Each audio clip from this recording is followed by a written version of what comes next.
Vamos estar abrindo nossa Bíblia no livro de Jonas capítulo 3, você vai abrindo, você que está em casa, comece a compartilhar a nossa mensagem através das suas redes sociais. Também lembrando, logo após a mensagem, nós teremos a Escola Bíblica Dominical. Você que está se preparando para o batismo, dirija-se para a classe, estará na direção do pastor. Você que está chegando na nossa igreja, nós temos uma classe de integração, vá direto para esta classe, onde nós temos lá a direção dos nossos diáconos, irmão Edmilson Miranda, irmão Francisco Tavares, você que é professor, se vir algum aluno que não é membro da igreja, encaminhe ele para uma dessas classes. Você que é pai, avô, estamos com a nossa classe de preparação para o batismo com pré-adolescentes e adolescentes. Queremos todos os pré-adolescentes, todos os adolescentes lá, estamos orando, estamos realmente falando do amor de Cristo Jesus para esses. Então,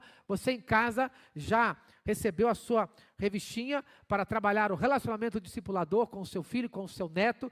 Você também que pegou a revistinha com o nosso compromisso no final do ano passado, de estar evangelizando, orando, esteja evangelizando e orando, pois no mês de abril, nós estaremos no aniversário da igreja realizando batismo. Nós estamos com esse desafio de fazer batismo 2 vezes por ano, no mês de abril e de dezembro. Então, abril, nós já estamos aí com vários pré-adolescentes, adolescentes, então esteja orando por esses batismos que irão acontecer dia 26 de abril, 27 de abril, melhor dizendo, 26 e 27 são aniversário da igreja, coloque na sua agenda, e 27 estaremos realizando os batismos. Então esteja orando, esteja evangelizando. Nosso primeiro lugar missionário é o nosso lar. Então depende de você estar orando, evangelizando, levando o seu filho ao conhecimento de Cristo Jesus. Também não deixe de orar, aí como o irmão Guilherme já falou, nós estamos aí na nossa comissão esse ano para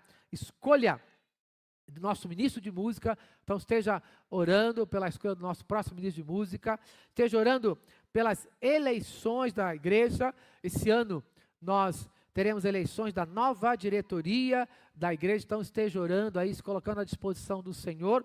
E também estamos fazendo o recadastramento dos irmãos, aqueles irmãos que andam meio sumidos aí, por favor, esteja fazendo o seu recadastramento. Estaremos mandando cartas para todos os irmãos. O pastor precisa saber qual é o seu paradeiro, aonde você se encontra. Vamos saber, afinal de contas, vamos visitá-lo, precisamos estar realizando um culto no seu lar, então vamos saber aonde você está. Então, se você receber uma cartinha do pastor, por favor, venha nos procurar para saber se você está em outra igreja, se você está doente por algum motivo. Às vezes a gente perde o contato com alguns dos irmãos. Os irmãos mudam, não mandam o endereço, muda de telefone, não avisa a gente, então a gente precisa saber onde você está.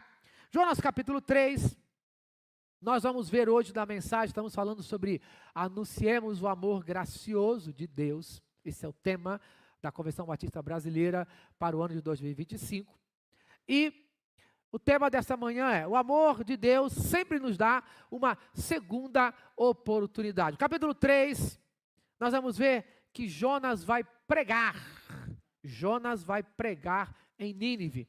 E nesta manhã, nós estaremos lendo dos versos de 1 a 4, em que Deus nos dá uma segunda oportunidade. Nós estamos vendo que Jonas foi desobediente à palavra de Deus. Nós vemos no capítulo 1 que ele fugiu da presença de Deus. E nós vimos que sempre que nós fugimos da presença de Deus, nós pagamos um preço por fugirmos da presença de Deus. O preço da desobediência, ele atinge a nós e atinge a todos que estão ao nosso redor. E nós vimos no capítulo 1 que a tempestade atingiu Jonas, literalmente, ali no navio, mas também atingiu os marinheiros. E nós aprendemos que as tempestades da vida muitas vezes acontecem em nossas vidas, em nossos lares, nas pessoas que nós amamos. Por quê? Por causa da nossa desobediência. No capítulo 2, nós vimos que Jonas se arrepende.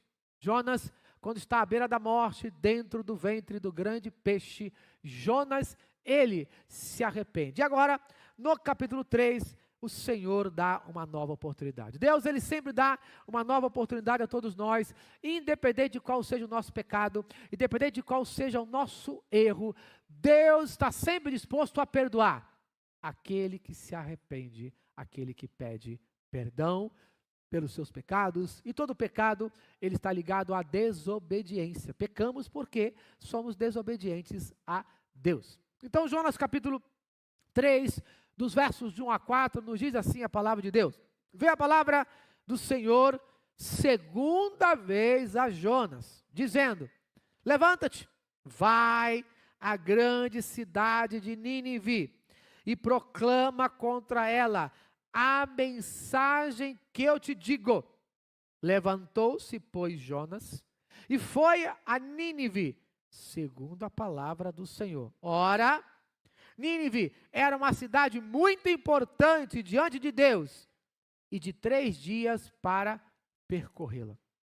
Começou Jonas a percorrer a cidade, caminho de um dia, e pregava e dizia: ainda 40 dias e Nínive será destruída. Amém. Veio a palavra do Senhor segunda vez a Jonas. Deus, nós vamos aprender na sua palavra que Ele sempre nos dá uma segunda oportunidade. Todos nós conhecemos a parábola do filho pródigo. A palavra do filho pródigo, ela é exatamente isso, uma segunda oportunidade. Pródigo quer dizer aquele que esbanjou tudo que um dia recebeu. E nós, seres humanos, estamos nessa categoria. Somos filhos quando temos a Cristo Jesus, e quando não temos, somos criaturas. E Deus nos dá uma oportunidade. Mas muitas vezes nós, como o pródigo, gastamos tudo com os nossos prazeres, com os desejos da carne, e somos desobedientes. Mas, independente de quem você seja, independente do que você tenha feito, Deus sempre nos dá uma segunda oportunidade. E a parábola do filho pródigo, ela representa exatamente isso. O pai é o próprio Deus. E os 2 filhos, um filho é aquele que sai da casa de Deus, o pródigo, e vai para o mundo e abandona a Deus.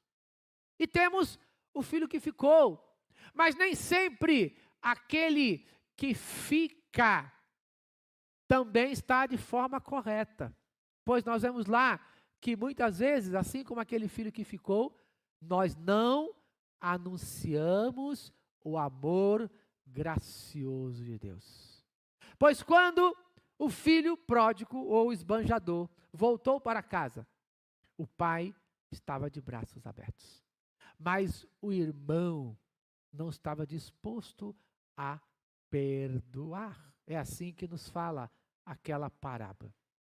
E aquele irmão que ficou, vira para o seu pai e acusa o seu pai, dizendo: esse teu filho, veja bem, já não é mais seu irmão, é apenas filho do pai, esse teu filho gastou tudo que tinha, ele gastou. E eu que estou aqui, tu nunca me deste nem um cabrito, nem um pequeno presentinho. E para esse seu filho que gastou tudo, tu destes o bezerro cevado, isto é, tu destes o melhor presente. Deus nos ama a todos da mesma maneira. Mas, infelizmente, nem todos vivem o amor gracioso do Pai da maneira que Ele quer. Muitas vezes nós estamos na casa de Deus como estava Jonas. Jonas estava ali. Mas Jonas não quis anunciar o amor gracioso do Pai para aqueles que estavam longe, o povo de Nínive. Muitas vezes nós estamos igual Jonas, igual aquele irmão do filho pródigo, aquele que ficou, mas não estamos dispostos a estender o braço para aqueles que necessitam. Quantos estão lá fora que precisam receber o amor do Pai? Por que Jonas não foi pregar o amor do Pai para Nínive? Já dissemos aqui, Nínive era uma cidade cruel, era uma cidade maldosa, era uma cidade violenta. tudo que você pensar de coisa ruim, existia em Nínive. Então Jonas, na sua cabeça legalista e cruel, ele acreditava que Nínive não merecia o amor gracioso do Pai. Da mesma maneira, nós achamos que somos melhores, assim como Jonas se achava melhor por ter nascido no povo escolhido, no povo de Israel. Muitas vezes nós nos achamos melhores do que aqueles que estão lá fora. Por quê? Porque nascemos muitas vezes num lar cristão, porque já estamos na igreja, achamos que somos melhores do que aqueles que estão lá na rua. Mas Deus, Ele não faz acepção de pessoas. Deus não faz acepção de pessoas. Para Deus, todos nós somos iguais. Nós fazemos acepção de pessoas. Nós escolhemos, assim como Jonas escolheu não anunciar o amor gracioso do Pai, muitas vezes nós escolhemos a quem nós vamos anunciar o amor gracioso do Pai. Muitas vezes nós escolhemos quem nós vamos receber em nossa casa, em nossa igreja. Nós escolhemos. Escolhemos muitas vezes pela roupa, pelo cheiro, pela aparência da pessoa. Mas Deus, Ele não faz acepção de pessoas. Mas Deus, apesar de Jonas ter fugido, Deus deu uma segunda oportunidade a ele. Pois o homem, ele está sempre tentando fugir da presença de Deus. Talvez você diga, mas pastor, eu nunca saí da presença de Deus. Mas talvez você viva igual o filho, igual o irmão, né, do pródigo. Talvez você viva na casa de Deus, mas não viva o amor do Deus dessa casa. Existe uma diferença entre você viver aqui, na casa de Deus, e não viver o amor desse Deus dessa casa. É bem diferente. E muitos vivem assim, vivem na casa do Pai de amor, mas não vivem o amor do Pai. É isso que nós temos que entender. Não adianta vir aqui na igreja e não viver o amor do Pai. E muitos vivem na igreja, mas não vivem o amor do Pai. É aí que está o problema. Viver na igreja sem viver o amor do Pai, eu diria que é pior do que viver no mundo sem Deus. Porque eles não conhecem. Não conhecem por sua culpa, por minha culpa, por nossa culpa, porque não vivemos o amor do Pai. Porque não anunciamos o amor gracioso, assim como Jonas. Jonas era profeta, um homem que foi chamado por Deus para viver o amor do Pai. E se estamos aqui, é porque fomos chamados para viver o amor do Pai. E por que não vivemos o amor do Pai? Porque somos hipócritas e fariseus. Foi assim que Jesus se dirigiu aos líderes religiosos da sua geração. Viviam na casa do Pai, mas não viviam o amor do Pai. Nós estamos vivendo na casa do Pai, mas não estamos vivendo o amor do Pai. Então para que serve isso? Para mais nada a não ser destruído. O mundo precisa conhecer o amor do Pai. E quem é que vai anunciar o amor do Pai? Aqueles que são filhos do Pai. Mas muitos não vivem, não anunciam, como Jonas. E Deus deu uma segunda oportunidade para Jonas. Capítulo 3 repete como começou o capítulo 1. Diz, veio a palavra do Senhor segunda vez a Jonas dizendo, isto é, porque já havia acontecido na primeira vez do capítulo 1. Deus repete a mesma coisa para Jonas. Jonas, vá anunciar o meu amor. É a única coisa que Deus nos pede, é isso. Amar a Ele sobre todas as coisas e ao próximo com a si mesmo. A única coisa que Ele nos pede é, vamos anunciar o amor gracioso do Pai. É isso que nós vamos viver, é isso que nós vamos anunciar. E Deus chega de novo para Jonas e diz, Jonas, o que eu desejo para você é apenas que você anuncie o meu amor àquela geração. O que Deus deseja para nós é que nós anunciemos o seu amor para a nossa geração. Nós só podemos anunciar esse amor para essa geração. Não sabemos quanto tempo nós temos, mas temos que anunciar para essa geração. E diz o texto bíblico, agora no versículo 2, que Jonas se levantou. Lá no capítulo 1, ele se levantou para fugir da presença de Deus. Agora, no capítulo 3, ele se levanta para cumprir. Diz, né, que ele se levantou. Deus mandou ele se levantar, no versículo 2, levanta-te, vai à grande cidade de Nínive. Mostra o amor de Deus, a soberania de Deus. É Deus quem escolhe Jonas como seu instrumento. E o alvo da sua escolha é a cidade de Nínive. Mesmo relutante, porque Jonas não queria ir, ele, em obediência à palavra de Deus, vai pregar, deixando assim o exemplo para nós, como é importante obedecermos a Deus e os seus mandamentos. Proclama contra ela, contra a cidade de Nínive, a mensagem que eu te digo.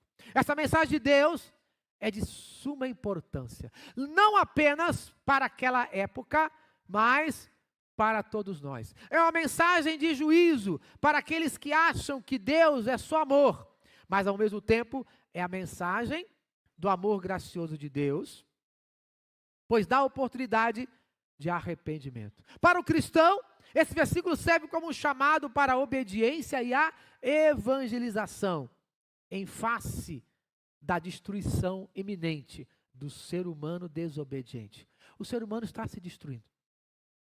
O ser humano está se destruindo.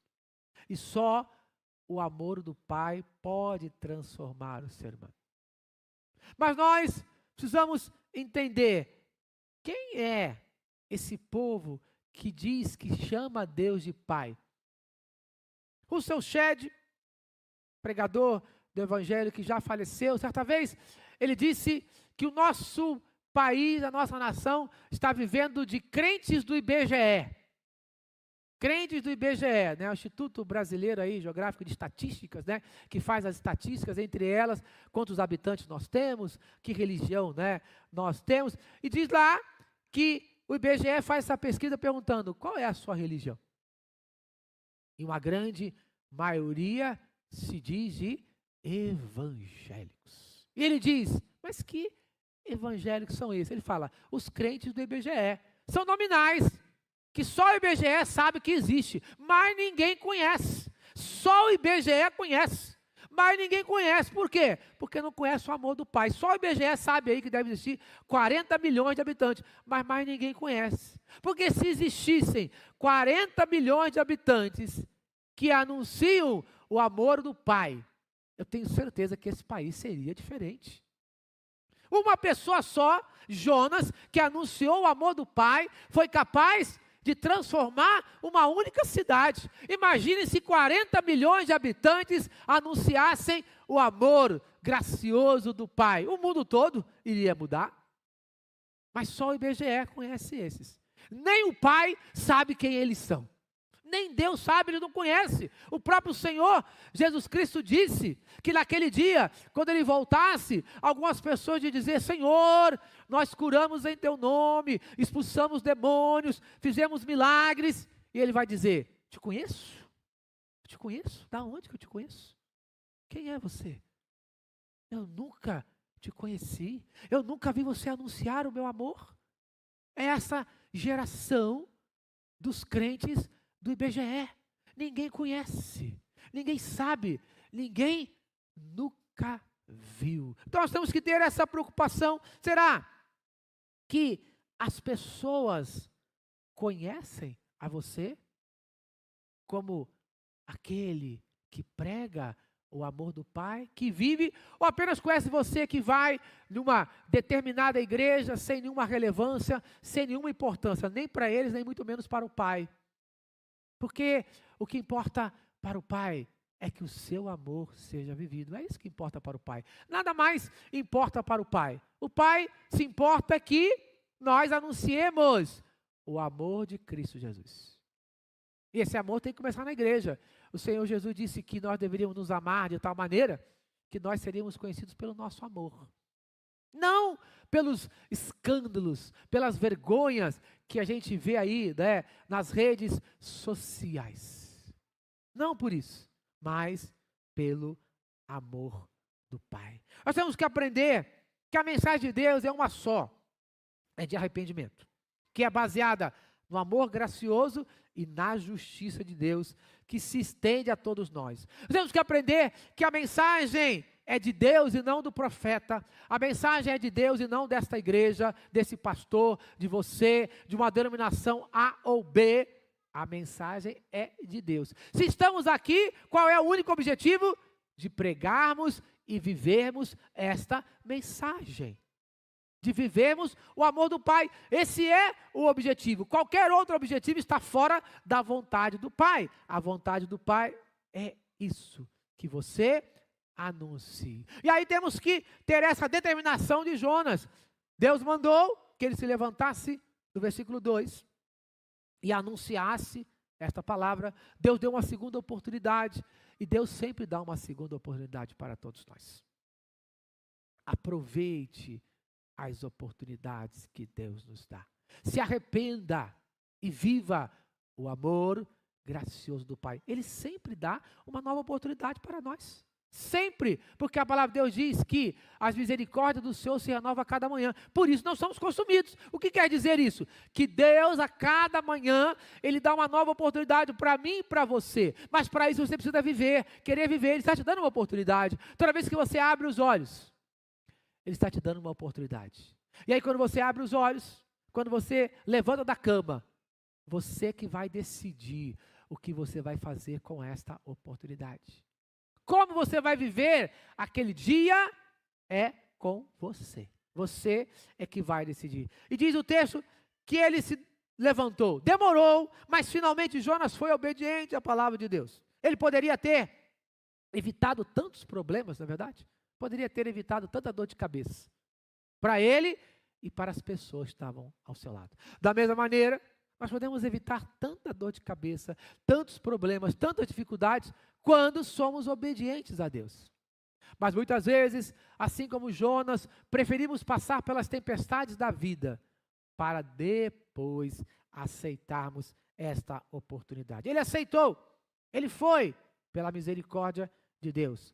Veja quanto tempo Jonas demorou, por tudo que ele passou, para vermos o maior milagre da história.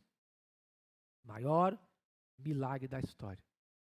O maior milagre não foi a tempestade ter passado. Talvez você acredite, o maior milagre foi a tempestade ter passado. Talvez você acredite que o maior milagre foi ele ter sido engolido por um grande peixe e depois ter sido solto lá na praia. Talvez você acredite nisso. Algumas pessoas dizem que isso é um absurdo, que isso é uma historinha para crianças, mas já foi comprovado, já foi descoberto, já foi até achado que homens que foram engolidos por peixes muito grandes sobreviveram. Mas a questão não está se a ciência pode provar ou não que o homem pode ser engolido por um grande peixe. O que tem que estar em questão é se você tem fé para acreditar nisso. Porque a Bíblia fala que há um grande peixe. Mas eu aprendi uma coisa, se Deus tivesse dito que era uma sardinha que tinha engolido Jonas, eu teria acreditado. Porque eu acredito em Deus, eu acredito nos homens. Isso se chama fé. Isso chama fé.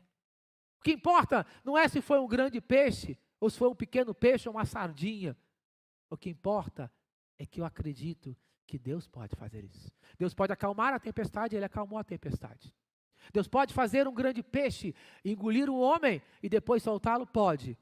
Como Deus pode levar uma cidade inteira ao arrependimento. O maior milagre não está na tempestade, não está no grande peixe, mas o maior milagre é a transformação do coração duro do ser humano. O maior desafio é quando Deus quebranta o coração do ser humano. Esse é o maior desafio. O texto fala que era uma cidade muito importante diante de Deus. Por quê? Porque ela era uma cidade rica? Sim, ela era uma cidade rica. Era uma cidade muito importante politicamente falando. Era uma cidade que tinha várias religiões. Mas não era por isso que ela era importante para Deus.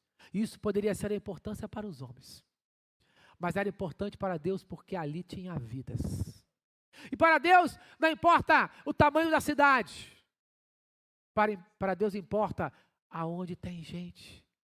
Deus se importa tanto com a cidade, né, aqui do município de São Paulo, que do nosso país é a cidade que tem mais habitantes. como a menor cidade do Brasil, que alguns anos atrás ficava em São Paulo, agora fica em Minas Gerais. Tem menos de 1.000 habitantes em uma cidade. Deus se importa com todas essas cidades, porque todas as cidades têm pessoas que precisam ser alcançados pelo amor do Pai. Mas para que eles sejam alcançados, nós precisamos anunciar o amor do Pai. E Deus, Ele escolher pessoas como eu e você, como Jonas, pois nós não somos melhores do que Jonas, porque somos desobedientes iguais a ele. Nós somos desobedientes. Mas Ele escolheu a mim e a você. E você vê que essa cidade é uma cidade grande. Segundo o texto, demorou 3 dias para percorrê-la a pé, com a função de anunciar a mensagem. Não era uma mensagem muito agradável, não. Eu posso dizer que esse foi o pior sermão pregado na face da terra, né? Porque ele dizia o seguinte: olha, dentro de 40 dias, a cidade de vocês vai ser destruída. Ou vocês se arrependem ou ela vai ser destruída. É mais ou menos como aquela mensagem, né? Ou você aceita Jesus ou vai para o inferno. Mais ou menos esse tipo de mensagem que Jonas estava pregando. Durante 3 dias, ele pregou esta mensagem. Mas como Deus não se preocupa com o pregador, porque ele é, apesar de mim, apesar de nós, apesar de Jonas, ser desobediente e pregar uma mensagem dura, Deus faz os milagres. Então Deus estaria dando uma oportunidade. 40 dias. 40 é um número muito usado na Bíblia. 40 é um número simbólico, né? Na Bíblia tem um significado, que é o significado do arrependimento e a mudança de atitude. A gente vai ver Jesus, 40 dias no deserto, em oração, preparação, provação. O povo de Israel, 40 anos no deserto. Então, 40 anos tem esse significado. 40, né? Número 40, melhor dizendo, tem esse significado. Que é o significado de provação, da oportunidade de arrependimento que Deus sempre nos dá. Ele sempre dá oportunidade. Mas para que haja oportunidade, é preciso que alguém pregue essa oportunidade. Para que haja oportunidade, é preciso que alguém anuncie o amor gracioso do Pai. Deus precisava de Jonas? Não. Mas Deus queria que Jonas fosse anunciar o amor do Pai. Deus precisa de mim? Não. Mas Ele deseja que eu anuncie o amor do Pai. Deus precisa de você? Não. Mas Ele deseja que você anuncie o amor do Pai. Deus nos dá essa segunda oportunidade de anunciarmos o amor do Pai para os nossos familiares, para os nossos vizinhos, para os nossos amigos, para pessoas desconhecidas, enquanto há tempo. E o resultado, ele diz no versículo 5, isso já é para a próxima mensagem: e creram em Deus, e proclamaram um jejum, e vestiram-se de panos de saco, desde o maior até o menor. Esse é o maior de todos os milagres. O maior de todos os milagres é a transformação de vida. Uma cidade cruel, ruim, a pior cidade daquela época, o pior povo daquela época. Muitas vezes nós gostamos de citar aquele ditado, né, que diz, né, pau que nasce torto, morre torto. Para Deus não existe isso. O amor do Pai transforma qualquer um. Mas, para que esse amor transformador aconteça, é preciso que alguém pregue. É preciso que alguém aproveite as oportunidades. Então, aproveite a oportunidade de falar do amor de Deus enquanto há tempo. Aproveite isso. E hoje, nós temos tanta facilidade de anunciar o amor do Pai. Jonas precisou percorrer uma cidade inteira, 3 dias a pé, para anunciar. Precisou andar milhares e milhares de quilômetros para anunciar o amor do Pai. Hoje, a grande maioria de nós não precisa fazer isso. Podemos anunciar o amor do Pai na palma da nossa mão. Através de um celular, nós podemos anunciar o amor do Pai.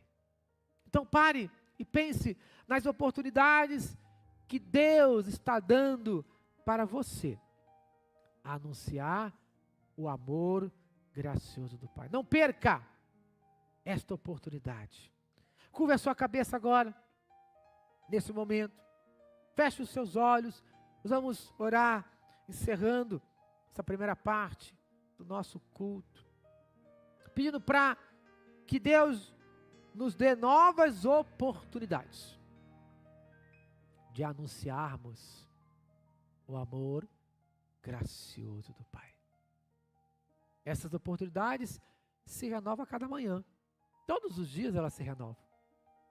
Mas muitas vezes eu deixo passar a oportunidade que Deus nos dá. Não perca a oportunidade. Nós nunca sabemos quando ela será a última. Vamos orar. Pai querido, Deus de amor, te agradecemos pelas tuas misericórdias que se renovam a cada manhã. Te agradecemos pelas oportunidades que recebemos. Muito obrigado por isso, Pai. Oportunidades que se renovam em nossas vidas. Muito obrigado por isso, Pai. Que cada um, nesta manhã, reflita sobre uma nova oportunidade que tens dado para que cada um se arrependa da dureza do seu coração e tenha disposição de levantar-se e anunciar o amor gracioso do Pai. E é no teu amor, na graça e na paz do teu Filho amado Jesus e nas consolações do teu Espírito Santo que eu te peço e te agradeço pelas oportunidades recebidas hoje e todo sempre. Amém.